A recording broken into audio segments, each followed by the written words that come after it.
Shalom Obracha. On va essayer de parcourir ensemble quelques halachot de Hanouka pour pouvoir passer une fête, Bezrat Hashem, comme il se doit, selon la halacha.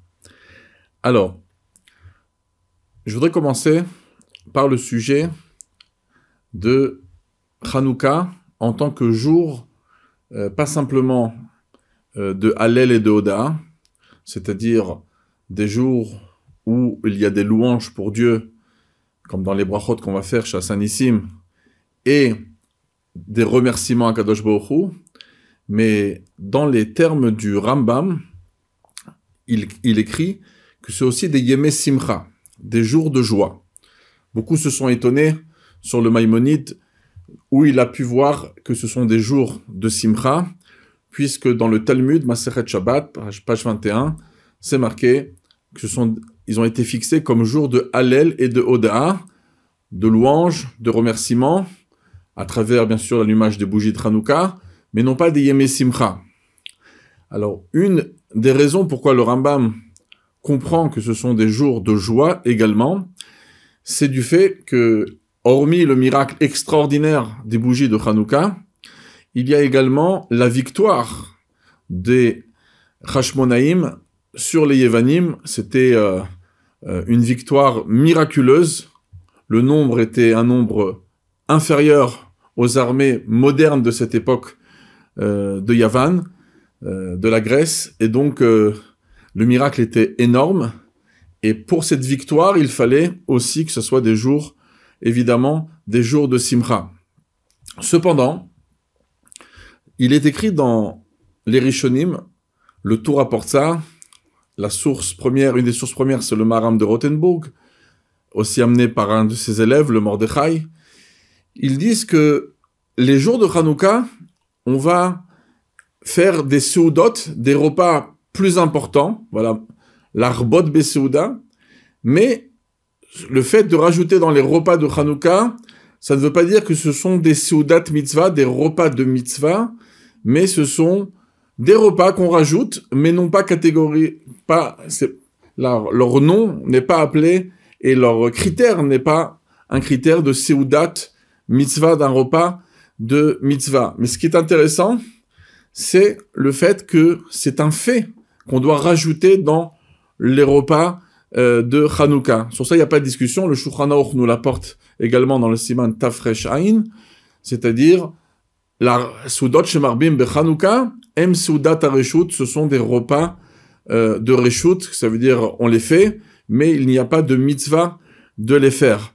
Cependant, comme j'ai dit juste avant, dans le Maïmonide, c'est quand même marqué que ce sont des jours de Simcha. Donc certains vont voir par là que oui, c'est une Seudat mitzvah.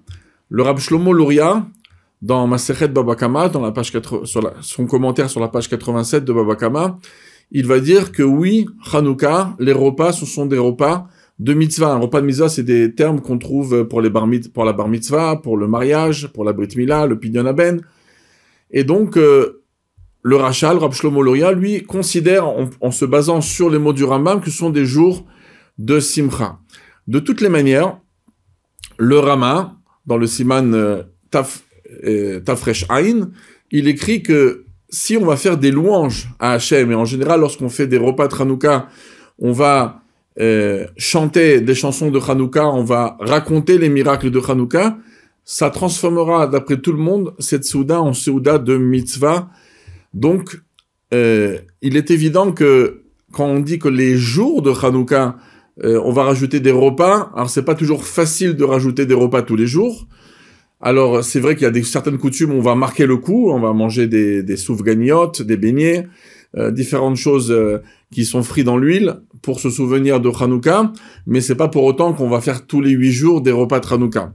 De plus, il y a aussi une coutume apportée dans le Rama qui est de manger un repas de manger des laitages à Hanouka en souvenir de la fille de Rabbi Yochanan Kohen Gadol qui a par miracle, réussi à tuer un général important à cette époque, et pour se rappeler du fait qu'elle avait donné à manger du laitage à cet ennemi, pour ensuite lui donner à boire, parce que ça donne soif, le fromage. On doit manger des laitages. Alors, c'est pour cette raison, pour ces deux raisons, que d'un côté, on doit rajouter des repas à Hanouka et de manger des laitages à Hanouka. Alors, le matin, quand on déjeune tout le temps, on a l'habitude un petit peu de goûter des laitages. Donc, ce n'est pas vraiment marquer le coup pour Hanouka. Donc, je donne toujours le conseil de choisir au moins une journée dans Hanouka, quand on s'est réunis après la bracha des Nerot, ou dans un repas du soir, ou ça peut être aussi un repas d'après-midi, on peut se réunir en famille, ou un peu famille élargie, ou avec des amis, pour faire au moins cette coutume qui est de rajouter dans les repas de Hanouka, parce que de manger simplement des beignets de temps en temps, ça rappelle Hanouka, mais c'est pas vraiment le terme l'arbot besouda, ça veut dire qu'on fait un vrai repas. Donc je conseille de faire au moins, dans une des journées de Hanouka, se réunir en famille ou réunir des amis, faire un repas plus important, et si ce repas il peut être en même temps laid, ça peut être très bien. Pourquoi ? Parce qu'on pourra en même temps réaliser cette coutume de manger des laitages spécialement pour Hanouka.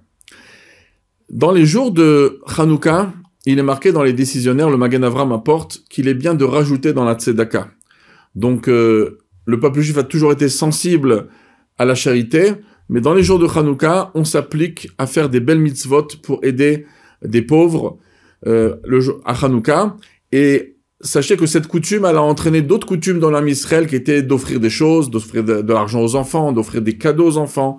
C'est souvent même une question qu'on nous pose, est-ce que on n'aurait peut-être pas un problème de faire des cadeaux à nos enfants pendant Hanouka? Est-ce qu'on puiserait pas ça de fêtes non juifs, etc., où on a un certain problème avec de copier des fêtes qui étaient à l'époque très souvent des fêtes idolâtres, etc., mais pas toutes les fêtes. Aujourd'hui, beaucoup de fêtes sont très liées plutôt à des fêtes financières, mais pas vraiment des fêtes religieuses. Mais on se pose toujours la question, est-ce qu'on peut faire des cadeaux? Il faut savoir qu'on peut retrouver dans des sources assez lointaines que des cadeaux étaient offerts aux enfants à Hanouka. Donc, il n'y a pas de problème de continuer cette coutume. Il y a aussi marqué dans le Shla Kadosh et le Khatam Sofer que, puisque à l'époque de Hanouka, les Yevanim, les Grecs, ont essayé aussi de faire oublier notre Torah, comme on dit dans l'Anissim, la Shkir de Torah Techa, la Shkira, on a voulu nous faire oublier notre Torah. Alors c'est pour ça qu'il est important de rajouter dans l'étude de la Torah. Bon, il y a des fois des personnes qui ont le privilège de pouvoir étudier tout le temps la Torah, alors ils pourront rajouter dans la qualité de l'étude, ou même un peu plus de temps. Mais en tout cas, pour les personnes qui travaillent dans le monde du business, alors ils peuvent s'appliquer, ils se doivent de s'appliquer à rajouter dans l'étude de la Torah pendant la fête de Hanouka. Il y a aussi, donc, comme Hanouka, c'est quand même des jours importants de Halel Oda, et d'après le Rambam, même de jours de joie. Pour cela, il est interdit de jeûner à Hanouka. Même les Khatan Kala, les jeunes mariés, dans certaines coutumes ashkénazes où ils ont l'habitude de jeûner le jour de leur mariage, on ne va pas jeûner les jours de Hanouka. Et il faut rappeler que quand on interdit de jeûner une journée, on interdit même de jeûner jusqu'à Chatzot. Ça veut dire, on appelle ça midi, mais c'est chaque pays, c'est selon le moment où le soleil est au zénith. Donc, on n'a pas le droit de jeûner même de la matinée jusqu'à ce moment-là. On peut voir ça dans les commentaires du Siman 288 du Shulchan Aruch Orach Chaim. Même comme Shabbat, on ne peut pas jeûner si on va prier tard, qu'on n'a rien mangé le matin, on n'a rien goûté. Eh ben, on ne peut pas. Il faut trouver des moments où on peut prier un peu plus tôt pour ne pas dépasser Chatzot en étant à jeun. Donc, on n'a pas de jeûner même jusqu'à Chatzot. C'est pour cela que des fois, on peut oublier cette halakha, ne pas faire attention.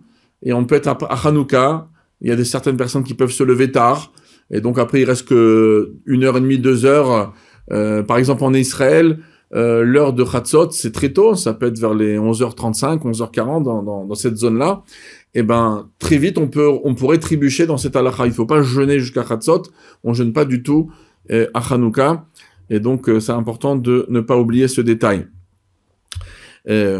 Comme ce sont des jours on commémore un grand miracle, on remercie Hachem sur le miracle des bougies de Hanouka, le miracle de la victoire de Hanouka, vous savez très bien que lorsqu'on va allumer les bougies de Hanouka, une des bénédictions qui est faite tous les soirs, c'est chez Sanissim Lavoté, donc Dieu a fait des miracles à nos ancêtres, donc à Hanouka, Bayamem Bismanazé, c'est-à-dire à cette époque-là, pendant ces dates-là, on rappelle donc les miracles.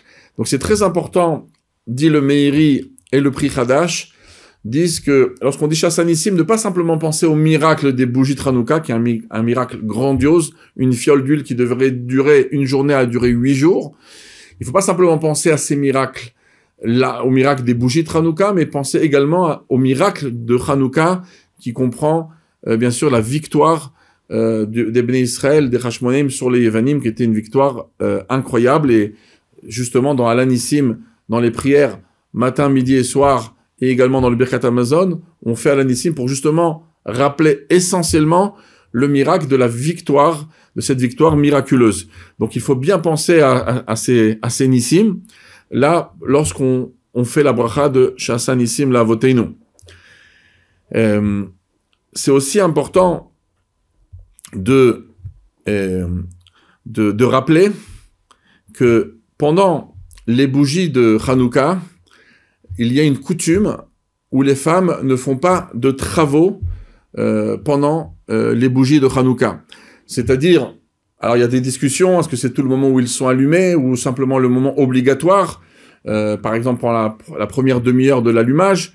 Donc en général, c'est plutôt ça qui est demandé. Pendant la période où les Nérot de Hanouka sont obligatoires, on va voir ça par la suite du cours. Donc, il y a coutume, dans certains endroits, il y a même que les maris ne font pas de travaux, mais les femmes, en tout cas, c'est une coutume qui est officielle dans tout le Ham Israël. Alors, c'est quoi de ne pas faire des travaux, de ne pas faire des melachot? Est-ce qu'on peut allumer la lumière, des choses comme ça? Non, c'est pas exactement comme Shabbat. Il y en a qui disent que c'est interdit simplement de faire de la couture, de faire des machines à laver, etc., des choses qui sont problématiques, par exemple la Chol HaMoed. Mais beaucoup disent aussi, non, puisque le levouche, l'élève du rameau, Rabbi Mordechai Yafé, donne une des raisons pourquoi les femmes ont la coutume de ne pas faire des travaux pendant ces moments-là, c'est pour être concentré sur le miracle. Alors je rappelle qu'il est marqué dans les Rishonim et dans les décisionnaires qu'il y avait une coutume de rester devant les bougies de Hanouka pendant une demi-heure pour justement se concentrer sur le miracle, pour raconter le miracle, etc. Donc c'est pour ça que c'est évident qu'il est important, surtout pour les femmes, les hommes aussi restent en général pendant cette demi-heure, mais les femmes, vraiment, ils ont cette coutume de ne pas faire de choses qui prennent du temps. Donc même de se lever pour aller faire une pile de vaisselle qu'il y a, toutes choses qui pourraient nous déconcentrer des bougies de Hanouka pendant cette demi-heure, il est fortement conseillé aux femmes de ne pas faire ça, malgré qu'il y a certains dictionnaires qui permettent ces travaux-là, mais l'idée, c'est justement de rester concentré. Donc c'est vraiment un moment très important où la famille reste assise en face des bougies de Hanouka. Des fois, on n'a pas le choix le vendredi parce qu'on va à la synagogue, mais pendant la semaine, c'est un moment où les dictionnaires parlent de cette importance-là, et donc les femmes ne font pas donc de travaux autour pendant l'allumage donc des bougies de Hanouka. Il y a aussi une coutume qui n'est pas apportée dans le Shulchan Aruch, qui est apportée dans le Magen Avraham, de ne pas manger avant d'allumer les bougies de Hanouka. Alors, d'après beaucoup de décisionnaires, ça concernerait essentiellement la personne qui doit allumer les bougies, mais d'après d'autres décisionnaires, ils disent aussi que toute personne qui est concernée par l'allumage des bougies, même si c'est pas la personne elle-même qui allume la bougie, on ne mange pas. C'est-à-dire qu'on ne mange pas, on peut grignoter, on peut prendre un petit verre d'eau, prendre un fruit, quelque chose pareil, mais de s'asseoir, de faire un vrai repas, surtout de faire une gviout, de manger plus qu'un kabetza, de pain, de maisonnote, etc. Donc c'est pas le moment de faire ça avant les bougies de Hanouka, même une demi-heure avant le temps de l'allumage. Mais cependant, c'est quand même bien de préciser que des fois, lorsque pour X ou Y raison, qu'on verra par la suite du cours, où une personne n'allume pas à l'heure les bougies de Hanouka, imaginez-vous que quelqu'un il est venu du travail, il est parti directement à un mariage, et il n'a pas encore allumé les bougies, il va rentrer chez lui vers 10h, il allumera les bougies à ce moment-là. Il y a le repas du mariage ou d'autres cas qui peuvent se passer où on n'a pas encore allumé et on a faim. Bon, grignoter, comme je vous ai dit, il n'y a pas de problème. Même si quelqu'un voudrait manger, d'après pas mal de décisionnaires, on peut utiliser ce qu'on appelle le shomer, quelque chose qui va nous rappeler de ne pas oublier d'allumer les bougies de Hanouka, parce que c'est ça tout le problème de faire un vrai repas avant les bougies de Hanouka. Donc un shomer, ça peut être un ami, ça peut être même un portable si la batterie elle est assez bonne et vous savez que par exemple vous allez rentrer jusqu'à 10h, 11h à la maison, alors vous vous faites un rappel que ça va sonner quand vous êtes sûr à la maison pour vous rappeler, ah pourquoi ça sonne? Eh ben ça sonne parce que je n'ai pas allumé les bougies de Hanouka, j'ai fait ce rappel-là. Donc c'est important de savoir ce détail, mais sinon, lorsqu'on arrive à la maison, on est à temps à la maison, on a l'occasion d'allumer les bougies de Hanouka, c'est pas le moment de faire un petit repas avant l'allumage des bougies, vous voulez boire un verre d'eau, goûter un fruit, prendre un peu de force et allumer. Oui, mais sinon on ne fait pas de repas avant les bougies de Hanouka. On rappelle que les bougies de Hanouka, c'est marqué dans le Rambam, vraiment à la fin des lois de Hanouka, dans le Perek Dalet, il dit c'est une mitzvah chaviva ad meod, ça veut dire c'est une mitzvah qui est énormément appréciée, qui est énormément chérie et donc passe par Hachem et aussi on demande au peuple juif d'aimer et de donner beaucoup d'importance à cette mitzvah. On rappelle la Gemara dans Masechet Shabbat, page 23, qui nous dit que si on fait attention, dans le terme talmudique c'est aragil, mais les Rishonim ont expliqué que ça veut dire zahir, celui qui est méticuleux, qui fait très attention à la mitzvah des bougies de Hanouka, il aura des enfants talmidei chachamim, qui vont être des érudits en Torah, et donc c'est quelque chose que tout parent est intéressé à que ça se réalise, et souvent on peut se poser la question que des gens allument les bougies de Hanouka et pourtant on ne voit pas spécialement que ça se réalise. Alors une des raisons qui est marquée dans les commentaires, parce que ici l'intention du Talmud c'est Zahir, c'est celui qui fait très attention aux bougies de Hanouka. Et on va apprendre tout de suite des halachot où on peut voir que malheureusement de temps en temps, sans faire exprès, sans faire attention ou d'une manière inconsciente, on ne sait pas la gravité, on ne fait pas très attention aux bougies de Hanouka. Alors, je rappelle qu'à Hanouka, dans le Talmud, il y a quelque chose d'étonnant. Pourquoi? Parce que dans le Talmud, on a toujours trouvé la mitzvah, ça veut dire de faire une mitzvah dans la manière la plus évidente, et ensuite de faire la mitzvah embellie, qu'on appelle Hidur mitzvah.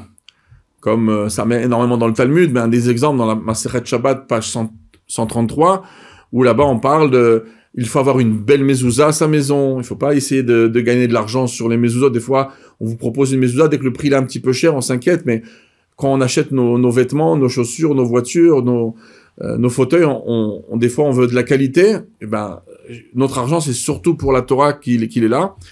Et donc, la Gemara dit, c'est bien, même si on peut avoir une mezouza cachère, on met une mezouza meoudar, une très belle mezouza, une belle souka, etc., un beau étrog. Donc, on a la mitzvah de faire Hidur mitzvah. Mais on n'a pas trouvé, en général, le sujet de me'adrin mina me'adrin. Ça veut dire le Hidur du Hidur. Ça veut dire, il y a embellir la mitzvah et il y a doublement embellir, si on peut dire, la mitzvah. C'est un terme qu'on ne trouve pas dans le Talmud. On trouve à Hanouka. Dans l'allumage des bougies de Hanouka, on nous propose d'allumer les bougies de Hanouka dans l'halacha la plus, en vérité, minimum. Ensuite, du Hidur mitzvah. Et ensuite, le Hidur du Hidur. Et surtout qu'on voit que le Ham Israël, il a pris le Hidur du Hidur dans l'allumage des bougies de Hanouka, chacun selon chaque opinion, qu'on verra entre le Tosfot et le Rambam. Mais pourquoi à Hanouka on a trouvé ce Hidur mitzvah? Pourquoi on fait attention spécialement, on s'applique encore plus à Hanouka plus que dans les autres halachot? Alors, une des raisons, dit le Pnei Yoshua, dans ma Sechet Shabbat, je vais sur la Suga de Hanouka, qu'on rappelle que ce miracle, il n'était pas indispensable. Pourquoi? Parce que, d'après la halacha, on avait assez d'huile pour allumer la menorah pendant plus de 8 jours. Pourquoi? Parce qu'on avait beaucoup d'huile. Simplement, les huiles qu'on avait sous la main étaient des huiles impures. Mais la Torah permet d'utiliser des huiles impures lorsque le peuple juif, si on peut dire quand le public il est impur, on n'a pas de problème avec ça. Mais le peuple juif n'a pas voulu utiliser cette permission. Ils ont dit non, on veut embellir la mitzvah, on veut allumer qu'avec de l'huile pure. Hachem, il a répondu oui à cette demande, à cette exigence du peuple juif, et a fait ce miracle, jusqu'à qu'ils ont mis les 8 jours pour aller et revenir, pour apporter de l'huile pure, supplémentaire. Donc, le Pnei a dit, cette mitzvah, ce miracle de Hanouka, il est né sur un hidour, sur une volonté d'embellir la mitzvah. Et c'est pour ça qu'on a fait cette chose particulière à Hanouka, qu'on a un niveau qui s'appelle embellir la mitzvah, et un niveau qui s'appelle on embellit en plus l'embellissement de la mitzvah. Ce qu'on appelle Méadrin, Mina Méadrin. Donc, c'est pour ça qu'à Hanouka, on va prendre justement les halachot rapidement de l'allumage des bougies de Hanouka, ce qui nous concerne. Et c'est donc très important de préciser qu'il faudra faire très attention au hidour justement à Hanouka.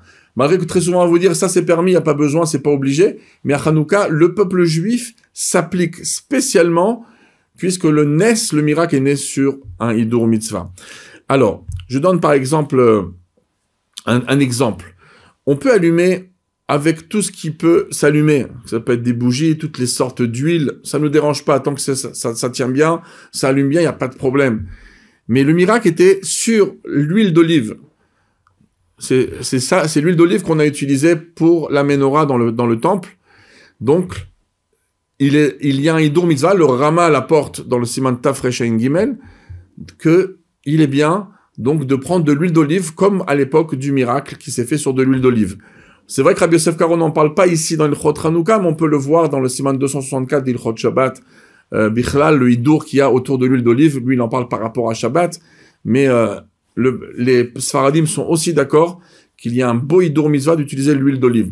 Donc même si on va vous proposer des fois des bougies, et je fais une petite parenthèse, des fois on a des bougies qu'on ne peut pas utiliser, et malgré qu'ils sont distribuées.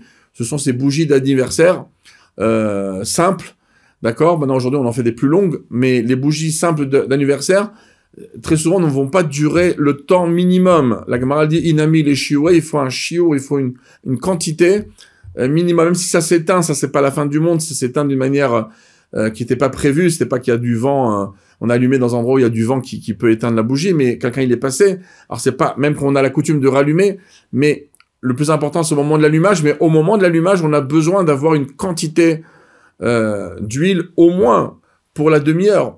Donc il faut faire attention à ces petites bougies, même, et ne faites pas un essai, des fois, d'une petite bougie. Vous la prenez seule, vous l'allumez, et vous dites, eh ben, c'est bon, ça a duré 30 minutes. Sachez que quand on allume des fois 2, 3, 4 bougies une à côté de l'autre, il y a plus de chaleur dans l'endroit, donc ça fond plus vite. En plus, des fois, il y a du passage, du vent. Quand la flamme, elle danse un petit peu trop, ça peut aussi consumer plus vite. Donc, et en plus, comme j'ai dit juste avant, l'huile d'olive, c'est quelque chose de parfait pour les bougies de Hanouka, donc c'est beaucoup mieux. Et en plus, il y a même des dictionnaires qui disent que comme aujourd'hui, ou pour ceux qui allument pour l'extérieur ou qui allument à l'intérieur de la maison, il y a beaucoup plus de va-et-vient aujourd'hui et beaucoup plus tard, on dort plus tard, et les gens dans la rue se tournent plus tard. Donc des fois, il y a même des poskim qui conseillent d'allumer beaucoup plus de temps en tant que ça tourne. Donc en général, quand on prend de l'huile d'olive, ça facilite la durée supplémentaire des bougies de Hanouka. Donc c'est important de préciser, de prendre de l'huile d'olive, c'est un hidour. Par contre, toute sorte d'huile ou n'importe quelle bougie qui dure le temps qu'il faut, al pi halacha, c'est permis, mais voilà, le hidour, il est sur l'huile d'olive. Dans l'huile d'olive aussi, il y a des huiles d'olive qui servent simplement pour allumer des bougies. Donc ils n'ont pas besoin d'être consommables. Et donc il y a ce qu'on appelle, en Israël ça se vend beaucoup, shemen lamaor, des huiles pour justement s'en servir pour allumer des bougies. Par contre, l'huile consommable, elle est un petit peu plus chère, ou des fois beaucoup plus chère, et celle-là, elle est utilisée en général dans le quotidien pour mettre sur nos salades, pour la nourriture qu'on utilise. Alors, certains dictionnaires ont dit que à l'époque où on allumait beaucoup de bougies le soir, puisqu'on n'avait pas d'électricité, bon, c'est évident que toute l'année, on pouvait utiliser de l'huile qui n'est pas consommable. Donc, il n'y avait pas de mépris pour la mitzvah lorsqu'on utilisait de l'huile qui n'est pas mangeable pour les bougies de Hanouka. Aujourd'hui, que dans nos maisons en général, on a l'électricité et pour nous, l'huile d'olive, on l'associe à une huile d'olive pour nos salades. Lorsqu'on va choisir une huile d'olive qui n'est pas consommable, automatiquement, ça peut être vu comme bon, je la prends parce que ça coûte moins cher. C'est tout. Alors, certains ne voient pas de problème avec ça, mais il y a quand même des grands décisionnaires, comme le Rav Eliashiv, comme le Rav Mordechai Eliyahu, même que Rav Ovadia Yosef, dans certains écrits, il a écrit clairement qu'il n'y a pas de problème avec l'huile d'olive, même si elle n'est pas consommable, mais lui-même, dans des réponses qui ont été écrites, des réponses courtes, comme dans Mayan Omer, il dit que c'est un hidour, c'est Avola Bracha, c'est un beau hidour d'allumer avec une huile d'olive consommable. Il y a des fois des huiles d'olive aussi qui sont mélangées avec de la paraffine, etc., qui est très, ça fait une drôle d'épaisseur dans l'huile d'olive. Donc, d'utiliser, voilà, on parle pas d'obligation, mais comme à Hanouka, on essaye de faire, si on peut dire, le top pour Hachem, eh ben, on peut avoir de l'huile d'olive, même de la bonne huile d'olive qu'on utilise à la maison pour utiliser pour les bougies de Hanouka. C'est un très très beau hidour. Qui c'est qui allume les bougies de Hanouka? Alors, il y a une grande différence entre les Séfaradim et les Ashkenazim. Les Sfaradim, en général, c'est le père de maison qui allume, il va rendre quitte ses garçons, ses filles, sa femme, et c'est donc lui qui allumera. Alors, si vous avez un enfant, vous êtes séfarade et vous avez un enfant qui est revenu de l'école, du GAN, et il a une belle Hanoukia, et il a envie d'allumer sa Hanoukia, ça lui fait du bien, ben, des fois, ce qu'on peut faire, c'est que le papa, il allume les bougies de Hanouka, il fait la bracha, les brachot, tout le monde répond Amen, etc. Après, le garçon, il peut allumer sa Hanoukia sans faire de bénédiction. Pour le rite séfarade, il n'y a pas de problème avec ça. Il est quitte de son papa, mais il a envie d'allumer sa propre Hanoukia. Il y a certains, dans le rite séfarade, c'est pas très populaire aujourd'hui, parce que l'opinion de Rav Ovadia Yosef est devenue très importante dans le public séfarade aujourd'hui, mais il y a quand même certains décisionnaires séfarades, comme le Rav Mashash Alav Shalom, Rabbi Shalom Mashash, qui a écrit le Shemesh Umagen, et encore d'autres décisionnaires séfarades qui disaient que si vraiment un garçon, même s'il serait pas bar mitzvah d'après certaines opinions séfarades, il voudrait faire la mitzvah en pensant clairement ne pas se rendre quitte de son père, il pourrait le faire. Donc ça veut dire si vous voyez un jour une famille séfarade qui le fait, sachez qu'il y a sur qui se reposer, il faut pas s'inquiéter. Mais l'opinion, on va dire, officielle séfarade, c'est comme c'est marqué dans Shulchan Aruch, c'est l'opinion du Tosafot. Donc les Sfaradim ici vont prendre une opinion plutôt ashkénaze, et d'Afka, les Ashkénazim vont se baser sur le Maïmonide, avec une opinion plus, on va dire, une opinion séfarade, parce que le Maïmonide, c'était, comme il écrit dans la préface de son livre, je suis le Rabbi Moshe Maimon Asfaradi, donc il était séfarade, il vient vraiment d'Espagne, et donc, en tout cas, la coutume ashkénaze, ou aussi dans différents rites, chez les Chassidim, chez les Lubavitch, etc., eh ben, c'est le père de maison, il allume, mais aussi tous les garçons, même ceux qui sont arrivés en âge d'éducation, ils vont avoir 6 ans, 7 ans, etc., des fois même 5 ans s'ils sont raréfiés. Bon, ça, je vais pas rentrer dans les critères de l'âge de l'éducation, mais on voit les enfants qui allument aussi avec Beracha. Ça se base sur donc le rite ashkénaze du rameau. C'est pas exactement le Rambam mot à mot, parce que le Rambam, lui, il parle du père de maison qui allume selon le nombre d'enfants qu'il y a à la maison. Mais c'est puisé, si on peut dire, de cette idée du Rambam, où chaque garçon de la maison vont allumer donc les bougies de Hanouka. Alors je reviens pour le rite séfarade, il y a que le père en général qui allume.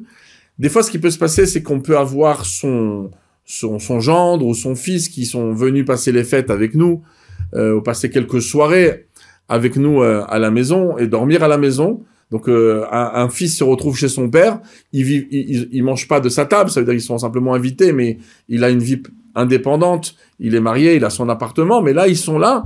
Donc là aussi, d'après le rite séfarade, il pourra se rendre quitte, s'il mange ici, il dort ici, il pourra se rendre quitte par la bracha du père sur la Hanoukia du père de la maison qui habite ici. Et, comme j'ai dit, il y a certaines opinions séfarades qui penseront qu'aussi, il aura le droit, s'il veut, penser de ne pas se rendre quitte, faire allumer les bougies de Hanouka. Bon, chacun il demandera autour de lui, à son rabbin, qui a l'habitude, pour justement lui éclaircir à ce niveau-là. Mais dans les grandes marges, le père séfarade, c'est lui le seul qui allume les bougies de Hanouka. Et chez les Ashkenazim ou chez les Chassidim, chaque garçon, même en âge d'éducation, ils aiment par contre les filles, dans toutes les coutumes, n'allument pas les bougies de Hanouka. Mais attention, ça ne veut pas dire qu'ils ne sont pas obligés d'allumer les bougies de Hanouka. Ils sont obligés, mais ils se rendent quitte par les hommes. Cependant, si il y aurait une femme célibataire, elle se retrouve chez elle toute seule, c'est évident qu'elle pourra, elle se doit d'allumer les bougies de Hanouka et avec bénédiction. Donc ça c'est par rapport à qui allume les bougies de Hanouka. La question c'est où on allume les bougies de Hanouka, c'est quoi l'emplacement idéal? Alors là aussi il y a une grande différence entre les Sfaradim officiellement et les Ashkenazim. Pas tous, hein, parce qu'il y a beaucoup de coutumes, donc je peux pas dans un seul shiur vous amener toutes les coutumes, mais les grandes marges, chez les Sfaradim, ils vont trancher comme c'est marqué dans le Shulchan Aruch. Dans le Shulchan Aruch,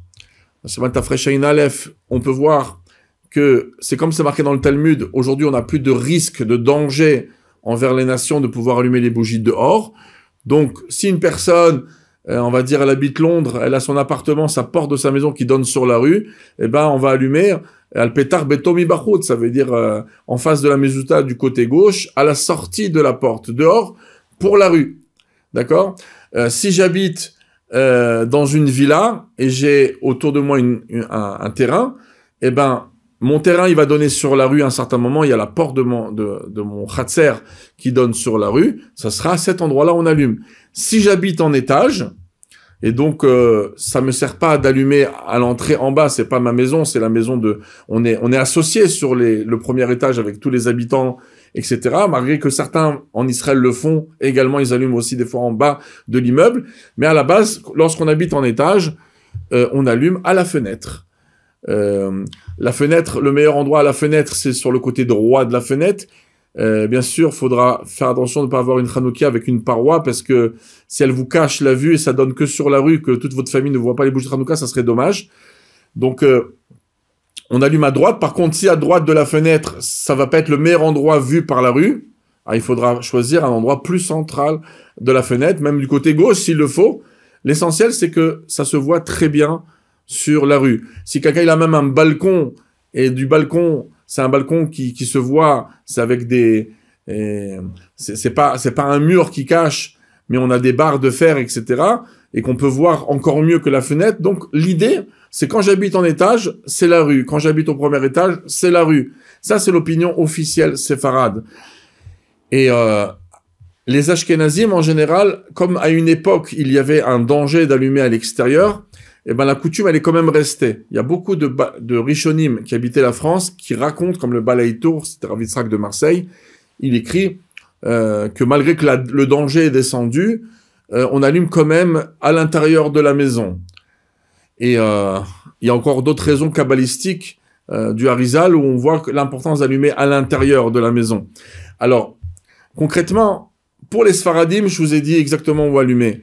Maintenant, sachez que en France, beaucoup de Sfaradim se rappellent que leur père ou eux-mêmes, depuis tout le temps, ils allument à l'intérieur de la maison. Beaucoup allument dans la maison, pas à la fenêtre, et ils vont allumer devant la porte de l'entrée, mais en vérité, bon, si la porte elle est ouverte, ça va être il y a la mezouza, donc à droite quand je suis en face de mon entrée, d'accord, avant de rentrer dans la maison, et j'aurai la Hanoukia donc à gauche, en face de la mezouza, et c'est à l'intérieur de la maison.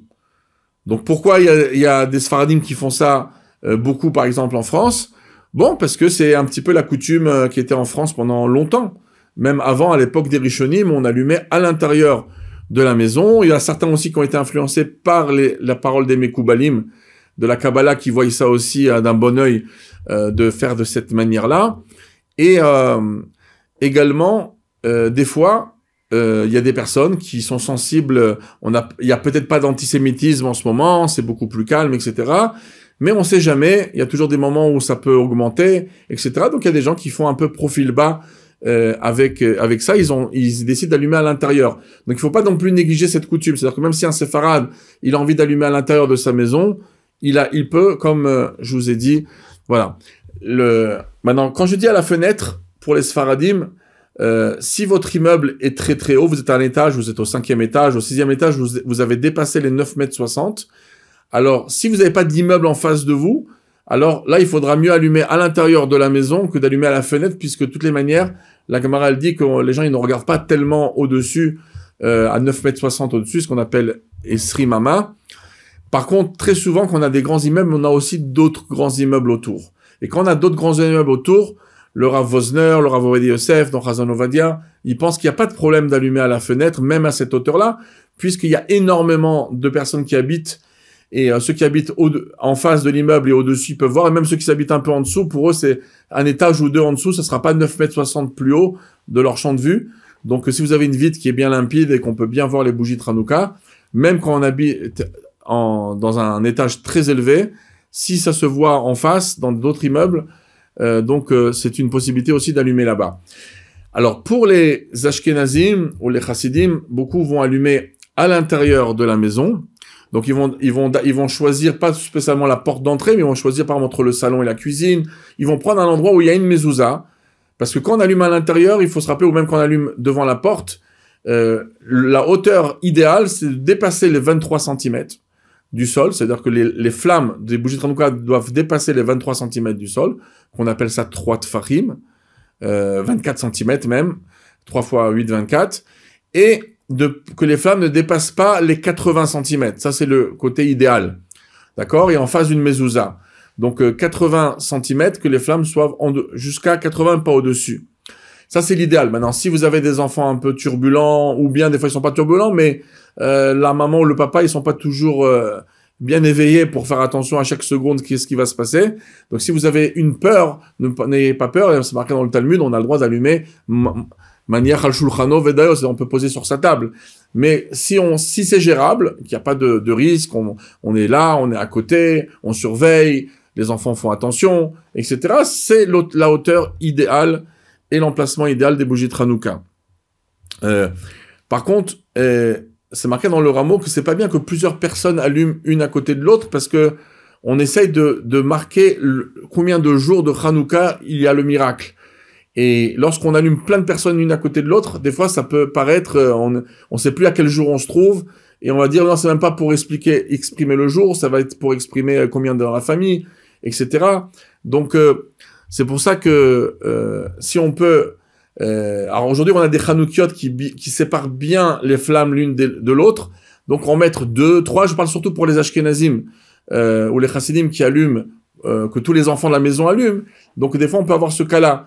Donc, par exemple, faire 2 Hanoukiot ici, choisir une autre entrée de chambre, à l'entrée des chambres d'un enfant, etc., pour en mettre une autre. Comme ça, chacun y répartit. Bon, des fois, il y a une famille avec beaucoup de garçons.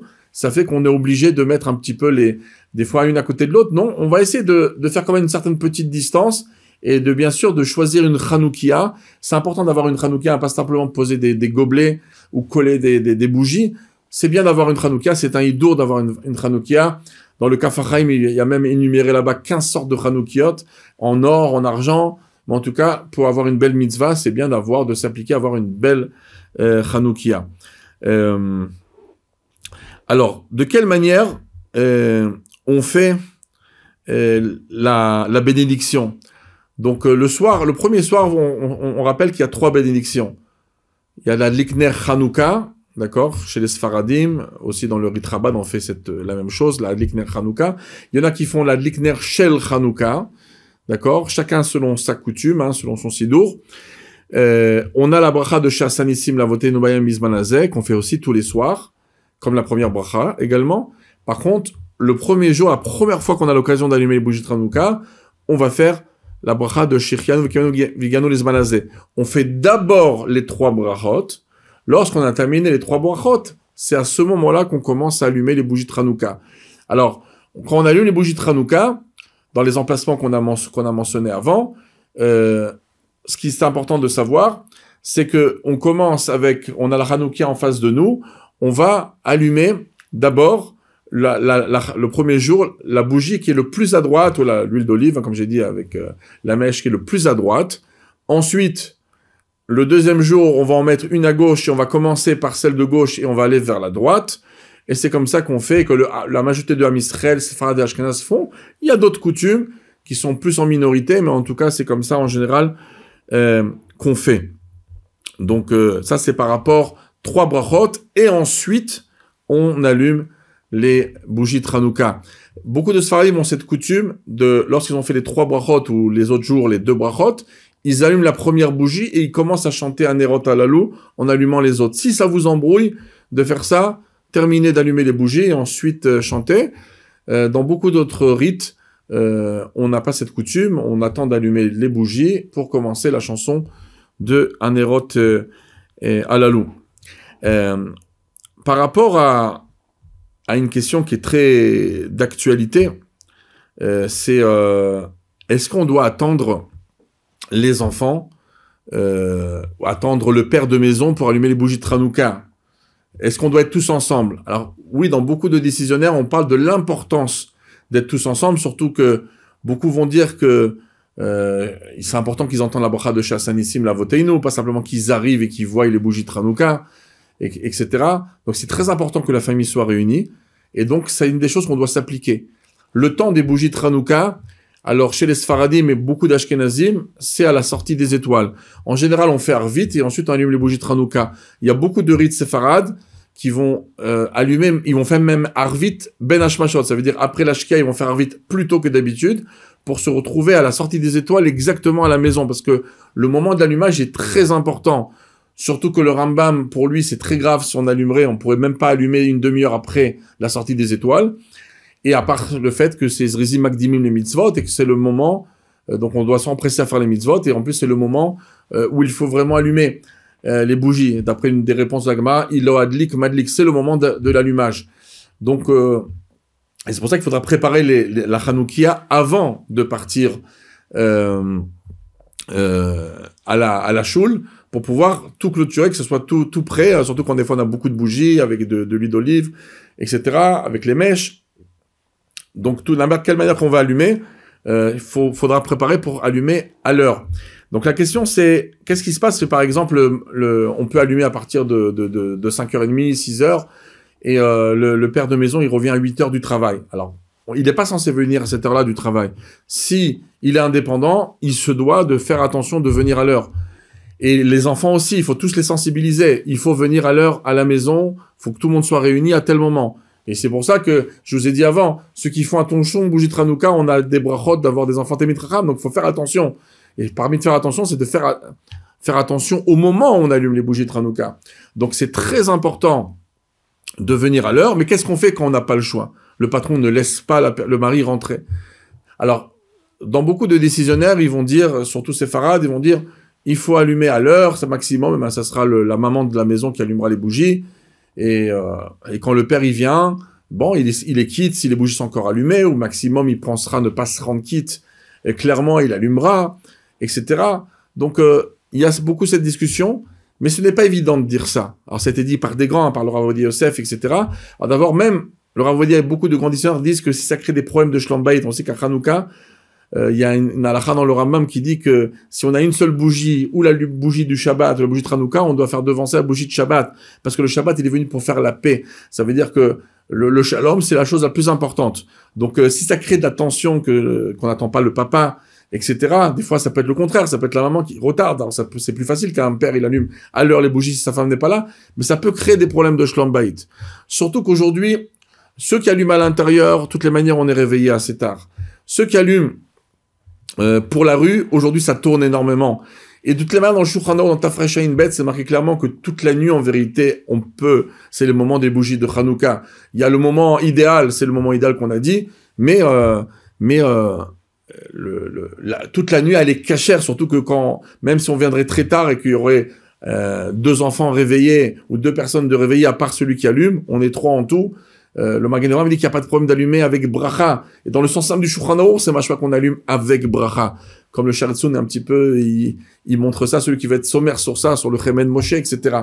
Donc, concrètement, étant donné qu'on peut allumer plus tard, surtout que le mari, il va pas tarder autant, il va venir à 7h, il va venir à 8h, et très souvent, ça retire énormément de l'ambiance. Donc, il faut savoir qu'on peut facilement dire aux gens, malgré que c'est très important de s'organiser autrement, quand on ne peut pas s'organiser autrement, d'attendre le père de maison pour allumer les bougies de Hanouka. Des fois, on attend la maman, elle est revenue en cours. C'est vrai que ça ne devait pas se passer comme ça, mais ça s'est passé comme ça. Donc, c'est important de préciser cette chose-là. À partir de quand on peut allumer les bougies de Hanouka? Donc, j'ai dit, c'est la sortie des étoiles. Il y a d'autres opinions dans la Rishonim, comme le Ran, le Rashba, et comme ça, le Gaon de Vilna pense, comme ça, dans le rite Chabad, on pense. c'est le début de la Shkia. Alors, c'est-à-dire que quand c'est marqué dans la Gemara, Mishetishka Chama, c'est pas la fin de la Shkia, c'est le début, au moment où le soleil s'est couché. Alors en Israël, c'est vraiment comme ça pour ce rite-là, ces rites-là que je viens de mentionner, où après la Shkia, on va allumer, on va mettre d'huile pour au moins 50 minutes pour que ça dure une demi-heure après la sortie des étoiles. C'est un hidour sur un hidour, de compiler deux opinions en même temps, ou bien que ça peut être l'explication du Talmud, Mishetishka Chama ad dekalia regla de Tarmudaï, d'après cette opinion-là. Mais comme j'ai dit, là, l'opinion Sfarad et la majorité des opinions Ashkenaz, c'est d'allumer à la sortie des étoiles. Ça, c'est le moment. Mais des fois, par exemple, une personne, elle va dire, mais moi, je dois voyager, je prends un avion. Donc là aussi, il faut pas qu'on arrive à cette question. Il faut pas faire de voyage pendant Hanouka. Si vous voulez faire un voyage pendant Hanouka, faites ça d'une manière que vous arrivez dans la nuit quelque part pour allumer les bougies de Hanouka. Parce que de rentrer après dans ces questions-là, c'est beaucoup plus compliqué. Dans les aéroports, c'est pas du tout évident. Il y a des discussions. Est-ce qu'on peut allumer si c'est pas dans notre maison, etc. Malgré que beaucoup disent que oui, surtout si on a un toit autour de nous, comme ça s'entend du Mishnah Berurah, du